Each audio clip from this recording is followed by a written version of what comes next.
Yo Bakayalo Konoyalo, et oui on se retrouve pour la fameuse vidéo avec les images animées que tu aimes tant de Boruto to Blue Vortex chapitre 13. Mais avant de commencer la vidéo, instant auto-promo bien évidemment, mon manga Wolfius, disponible légalement et gratuitement sur Mangadraft. Je te mets le lien en description, comme ça tu pourras cliquer dessus, après tu pourras le lire et me faire un petit retour parce que c'est un véritable banger. Je le répète, mon manga Wolfius, disponible légalement et gratuitement sur Mangadraft. Mais vous êtes là exprès pour regarder la vidéo avec les images animées de Boruto to Blue Vortex chapitre 13, alors let's go! Jura concentre un bijou d'ama sur son œil gauche et s'apprête à achever Boruto. Tu étais un garçon intéressant, je vais te regretter. Adieu, Boruto Otsutsuki. Mais un visage sort de son manteau et se met en travers du chemin du bijou d'ama. Et il s'agissait de Mamouchi qui s'exclame « Oups, je te dérange ?» Jura qui lui répond « Mamouchi, qu'y a-t-il » Et Mamouchi qui lui informe « Matsuri est revenu !» D'après ses recherches, comme on s'en doutait, Boruto a un allié. Jura lui répond alors « Je vois ». Alors le Togedama, l'âme épine, c'est aussi cet allié qui l'a informé. Et Mamouchi qui constate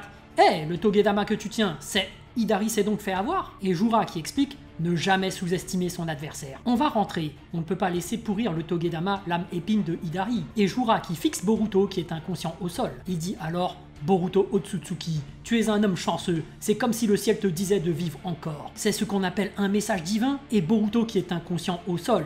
Il commence à réouvrir son œil gauche, puis il se retrouve plus jeune avec les cheveux longs, épuisé, caché derrière un rocher. Il est poursuivi par des ninjas qui sont en train de fouiller les lieux. Il ne doit pas être loin, cherchez-le. Et une voix qui interpelle Boruto par derrière. Je t'ai enfin trouvé, Boruto! Boruto se retourne et voit un crapaud. Il est alors surpris. Un crapaud? Et le crapaud qui lui explique, d'après une rapide estimation, ils sont une vingtaine. Boruto, tu es coincé de toutes parts, mais tu ne peux tuer ces innocents. Boruto lui demande alors, qui es-tu? Le crapaud lui répond, du calme, je ne suis pas ton ennemi. Si j'étais de l'équipe d'investigation, j'aurais déjà prévenu mes collègues. Je ne serais pas en train de te parler. Et Boruto qui s'y résout. Alors parle, que veux-tu? Et le crapaud qui prend les devants. On va d'abord déguerpir d'ici. On discutera après. Pose ta main sur le crapaud. Boruto qui hésite. Et le crapaud qui le presse. Pas le temps d'hésiter! Où que tu ailles, ce sera toujours mieux qu'ici, à moins que tu aies du mal avec les crapauds. Et Boruto qui se décide et tend sa main vers le crapaud. Petit merdeux! Et dans une grotte reculée du monde, un homme capuché pose la main au sol et un cercle d'invocation apparaît. Cet homme capuché qui dit « Chiyose no Jutsu,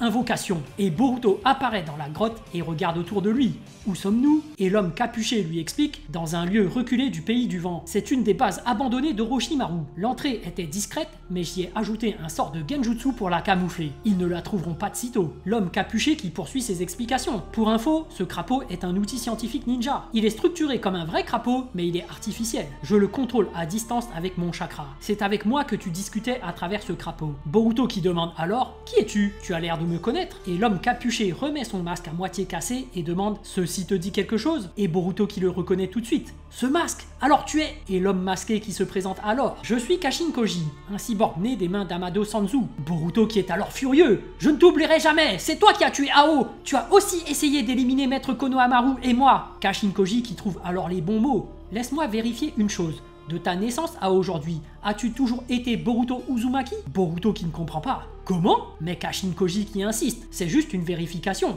Réponds-moi franchement. Et Boruto qui en déduit.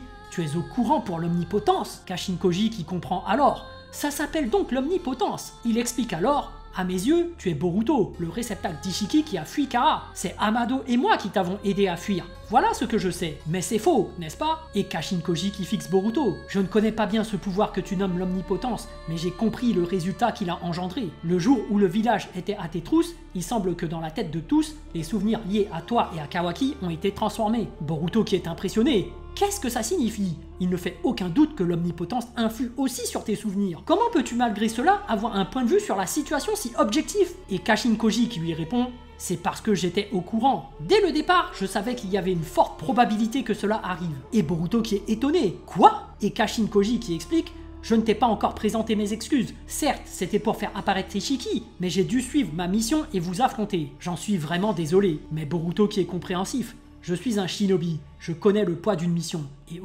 Et Boruto qui baisse la tête, l'agacement de ne pas pouvoir justifier sa position. C'est un sentiment que j'éprouve depuis longtemps. Kashin Koji qui reprend. Comme tu le sais, j'ai été conçu par Amado pour vaincre Ishiki et empêcher le plan Shinju de destruction de la planète. Il était bien plus puissant que je l'avais imaginé, mais je m'étais fait une raison. Dès lors que j'étais parvenu à le faire sortir de Jigen, mon rôle était terminé. Je n'avais ni peur, ni regret. Le Hokage allait se charger du reste. J'attendais seulement calmement ma mort. Et on peut voir défiler toutes les scènes de combat d'Ishiki contre Naruto et même les scènes de Hada et du combat Boruto contre Kawaki qui allaient se dérouler par la suite. En regardant ces scènes se dérouler l'une après l'autre sous mes yeux, j'ai eu une intuition. Tout cela était une réalité qui pouvait se produire. Il s'agissait de scènes du futur. Et on peut apercevoir Jura, Hidari, Matsuri, Mamushi s'avancer avec un autre Shinju. Et en zoomant sur sa tête, on peut apercevoir un personnage qui ressemble à Naruto et à Shinki. J'ai réalisé une chose.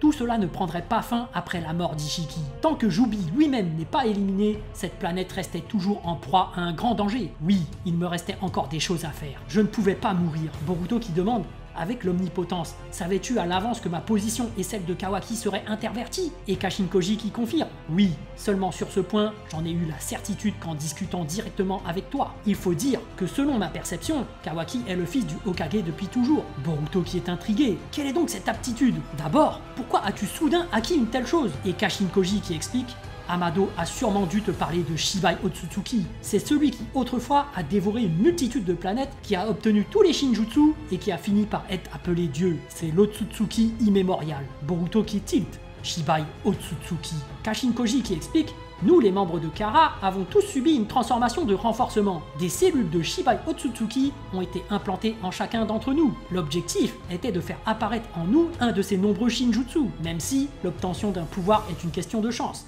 Ainsi, Code obtint le pouvoir des marques de griffes, Daemon celui de réfléchir toutes les techniques, et Hada un pouvoir miraculeux, presque divin. Mais Boro, Delta et moi n'avons reçu aucun Shinjutsu. Toutefois, quand j'étais acculé par Ishiki et que j'agonisais, c'est subitement apparu. Et Kashin Koji qui annonce: j'ai eu le pouvoir de voir tous les futurs qui peuvent se produire, le Jippo, les 10 directions. Boruto qui n'en revient pas: tous les futurs qui peuvent se produire. Et Kashin Koji qui illustre ses propos: tu vas peut-être penser que cela va de soi, mais notre avenir n'est pas le seul chemin tracé. Lors des embranchements complexes, de nombreuses histoires sont éliminées. Il y a une sorte de battle royale entre différents destins. Parmi un développement qui a été évité, il y a celui où le Hokage est tué. Ishiki aurait achevé sa réincarnation dans le corps de Kawaki, et la planète aurait été détruite par le Shinju qui l'aurait planté. Boruto qui hallucine: comment? Kashin Koji qui reprend: cela n'est pas arrivé dans la réalité, mais la probabilité que cela se produise était suffisante.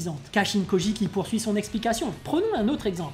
Le jour où Kawaki a fait disparaître le Hokage, toi et lui, vous vous seriez disputés et au final, il t'aurait tué. Sarada Uchiwa qui s'est interposée serait morte aussi. Dans ce développement-là, toi et Kawaki n'étiez pas intervertis. Puis Kawaki aurait perdu à plate couture contre la puissance écrasante de Code. Il aurait été dévoré par Jubi et la planète aurait été détruite par le Shinju. Il est difficile de prouver ce que j'ai vu, d'autant qu'il s'agit d'événements qui ne se sont pas réalisés. Je veux que tu comprennes que ces dernières années, notre avenir était constamment sous la menace. On est sur le fil du rasoir. Boruto qui répond: cette histoire est complètement aberrante, mais je ne peux ignorer le fait que tu saches si précisément ce qui est arrivé avec l'omnipotence. Normalement, c'est impossible. Et Boruto qui en déduit: je n'ai pas envie de penser que ce que tu as vu est le seul avenir possible. Mais je dois admettre qu'il ne s'agit pas d'un délire sans fondement. Kashin Koji qui constate: tant mieux, tu as une bonne analyse. Boruto qui demande: au final, ça signifie qu'on ne peut pas empêcher ce qui adviendra? À quoi ça te sert de voir des scénarios de futur possibles? Et Kashin Koji qui lui répond: disons que le plus grand intérêt, c'est l'information. Par exemple, en tant que fugitif,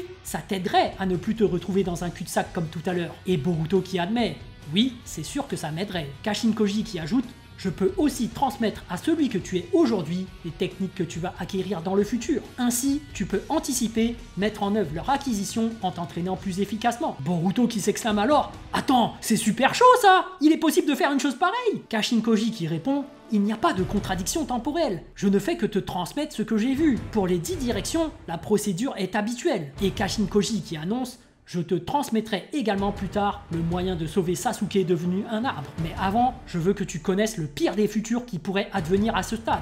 Boruto qui demande: le pire des futurs? Kashin Koji qui annonce: Jubi échapperait au contrôle de Code et connaîtrait une nouvelle évolution. Il deviendrait un Shinju humain de plusieurs corps possédant chacun une volonté propre qui apparaîtrait devant nous, et Kashin Koji qui expose son plan. Si nous éliminons la source, Jubi, avant que cela n'arrive, le problème sera évité. Toutefois, la probabilité qu'on y parvienne est faible. Dans presque tous les futurs que je vois, les Shinju humains sont présents, et Kashin Koji qui fronce des sourcils. Le plus dangereux, c'est celui qui est à leur tête, un homme dénommé Jura, et Kashin Koji qui déclare « Boruto, tu seras tué par lui », et Boruto qui en reste bouche bée. Kashin Koji qui reprend. Ce n'est pas le cas dans tous les futurs, mais dans la plupart, c'est ce qui se produit. Pour la suite, toutes les tournures sont semblables. Kawaki finit par se faire dévorer et la planète est détruite. Il va sans dire que ça ne doit pas arriver. On doit absolument éviter que le pire des futurs se réalise. Comme je te l'ai dit, les futurs possibles sont innombrables. Le fait même que tu apprennes tout cela transforme la voie de notre futur à chaque instant. Et Boruto qui prend Kashin Koji de haut. Je vais te dire une chose, Monsieur Koji, et Boruto qui annonce: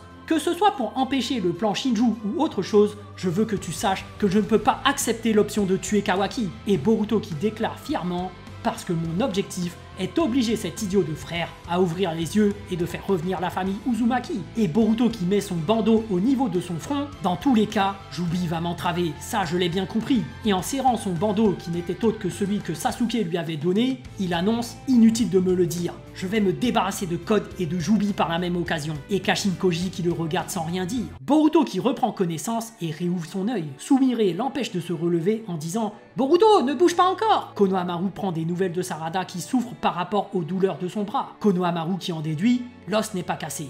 Fais chier, tes nerfs ont l'air touchés. Mais Sarada qui le remet en place: moi ça va, allez plutôt voir Boruto. Himawari qui reprend peu à peu connaissance. Elle se réveille sous les yeux de Nishi, Monsieur Nishi. Nishi qui s'empresse d'aller prendre soin d'elle. Himawari, tu as repris connaissance. As-tu mal quelque part? Himawari qui regarde vers Sarada et constate: elle est blessée. Elle se précipite alors vers elle et prend au dépourvu Nishi. Hé, attends! Elle interrompt Konohamaru et se saisit du bras de Sarada. Laissez-moi voir! Himawari qui recouvre alors le bras de Sarada d'une aura spéciale et le trou de Sarada qui commence à se refermer à vue d'œil.